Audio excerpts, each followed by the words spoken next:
There are a lot of holes still on the Denver Broncos roster, and the 2019 NFL Draft is going to be how the team looks to fill them. In today's mock draft, I made an attempt to fill every hole possible and did so with guys who fit what the Broncos looked for in last year's draft. That would be team captains. All but 4 of the players selected were team captains in 2018, and one of the players drafted who wasn't a team captain had a sterling reputation for his leadership qualities. Having a rookie class of serious leaders made a huge impact on the Broncos roster last year.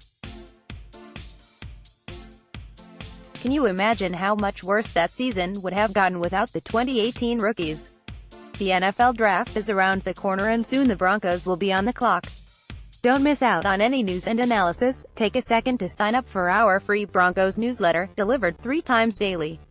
Due to the number of needs the Broncos have, and the sense I am getting, I have Denver trading down from pick 10 to 20. Pittsburgh could be looking at jumping up to get a cornerback, linebacker or even an offensive lineman. To move up, the Steelers send the 20th, 1st, 52nd, 2nd, 122nd, 4th, and 175, 6th picks to Denver for 10. As someone who is big on positional value, this was a tough pick to make. However, I think Garrett Bradbury is an elite prospect that is a plug-and-play center who will be the anchor of the line for the next 10 to 15 years. He was a team captain and highly respected for his leadership traits and football IQ. Bradbury is the perfect scheme fit for the Broncos and would give them a long-term option at center, which is his best position. This would move Connor McGovern back to right guard and give Denver a bona fide starting 5 for this year. The Broncos are a little thin on the offensive line, especially the interior, so getting an elite prospect helps make up for the lack of positional value. The Broncos are facing the loss of 3 key players on their defensive line after this season. Derek Wolfe, Adam Gutsis and Shelby Harris are all set to be unrestricted free agents in 2020. The selection of Renell Wren gives Denver options with those 3 vets. Wren is a raw player who has great quickness and explosion off the snap. His ceiling is high and DL coach Bill Collar could do wonders working with him. Wren was voted a team captain and holds his teammates accountable.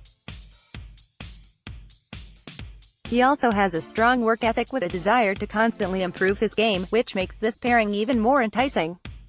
With his size, he can attack as the 4 or 5 tech, or even line up at nose and use his quickness and explosion off the snap to win the rep. With his versatility, Dalton Risner can play 4 of the 5 spots on the offensive line. He gives you someone to compete with McGovern for the right guard spot, and take it over for sure in 2020 since McGovern is a free agent. Risner could also make Denver comfortable in moving Ronald Leary via trade due to his issues staying on the field.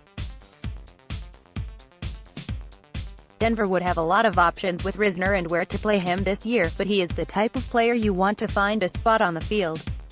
McGovern played well last year, but he can be upgraded over.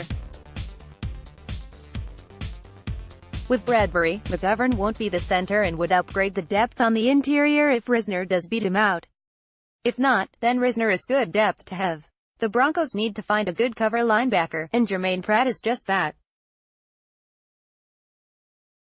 His size doesn't suggest good cover ability, but he is a former defensive back and his movement and coverage shows that. He does have some issues when attacking the run, but that is what Todd Davis and Josie Jewell are there for. Pratt would come in and replace Brandon Marshall in the starting lineup. Josh Oliver is an effort blocker, who doesn't have the technique but he is a great athlete that can consistently stretch the seam. His play as a receiving tight end would create all kinds of mismatches for the Broncos offense as he has the potential to demand a cornerback instead of a linebacker or safety. What has been highly spoken of is his leadership and his determination to win. That when things aren't going so well, he is rallying the troops to go out there and compete. The first player to not be a team captain, Amani Hooker is a great scheme fit and would give the Broncos added competition at safety with Will Parks. Not only that, but he would improve the depth as Swa Cravens didn't meet expectations and likely on his way out. Hooker can come down and be that nickel corner, or come down and play tough run defense. Plus, despite not being a team captain, he was spoken highly of for leadership traits, which are shocking from a 20-year-old. The Broncos need depth at edge with Jeff Holland and Aaron Wallace their only reserve edge players. Jordan Brailford is a good athletic rusher that Denver is missing with Shane Ray's departure. Brailford's run defense isn't ideal, but you should only be putting him in when it is an obvious passing down and Bradley Chubb or Von Miller need a breather, or as part of a NASCAR package. I couldn't deduce whether Deontay Johnson was a team captain or not, but he was a highly respected player by teammates and has good leadership traits. What he brings to the Broncos is a natural Emmanuel Sanders replacement who has good speed to challenge deep, but can attack every level of the field. Johnson also brings good value as a return man.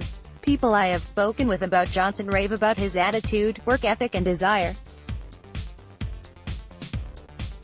The Broncos pick up another depth piece from their own backyard. Drew Lewis would come in and back up Pratt and upgrade over Keyshawn Bierria and Alexander Johnson, who are poor fits for the Broncos' new defensive scheme. Linebacker was very weak, lacking great fits, but between Lewis and Pratt their depth is a lot better and they have guys who fit the scheme. Devontae Booker is a free agent after this year and his play leaves a lot to be desired. Denver can aim to upgrade over Booker and find his replacement late in the draft. Jalen Moore is a good running back that has a good versatile skill set, but due to the lack of value in the position and injury stuff, Moore falls. Denver picks up a corner with tremendous size and athleticism that is flying far under the radar. Chris Westry is still raw at the position and can use a year on the practice squad as he develops in terms of technique, but his size and athleticism is hard to resist taking a late shot on.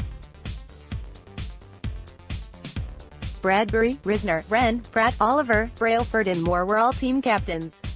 Hooker and Johnson were spoken highly of for leadership qualities and traits. Now, I know there are some concerns about his mock draft, and I am going to address some of them real quick. It is a lot, with 11 players selected in this mock. However, 10 of them have a good path to the roster, but it of course depends on how they do in training camp and preseason. Bradbury gives Denver a natural starting center. Sam Jones sticks around as his backup and an option to take over a guard's spot after this year if they move on from both Leary and McGovern. Wren gives Denver options on the defensive line with his versatility to play the nose edge and has drawn similarities to Akiem Hicks in Chicago. Risner also gives the Broncos options on the offensive line with his versatility. Risner could compete for a starting job, improve the depth and give you a starter next year when Denver can let McGovern walk and move on from Leary, with Jones taking the other spot, and be set on the interior. Pratt and Oliver give Denver starters, with Pratt replacing Marshall and Oliver an actual receiving threat at tight end who doesn't have injury concerns. Hooker takes the spot vacated by Darian Stewart and makes it harder for Cravens. Brailford is replacing the lost edge depth with Ray and Barrett leaving. Johnson improves the depth at receiver and adds a lot more competition. With Sutton, Sanders, Hamilton and Patrick set to make the roster, there is a competition for depth and Johnson has that returner value. Lewis would upgrade Bierria and Johnson. Moore helps the running back room if he beats out Booker, but is a practice squad option and Westry is made for the practice squad this year. So yes, 11 picks is a lot, but each one eases losses that can come after this year while having a big role this year. Each pick was made with the thought of filling a hole and upgrading depth kept in mind. Both of these concerns are valid since it is unpredictable to say where a player will go. However, the top talent on the offensive line are looking at falling some, which pushes Risner down the board.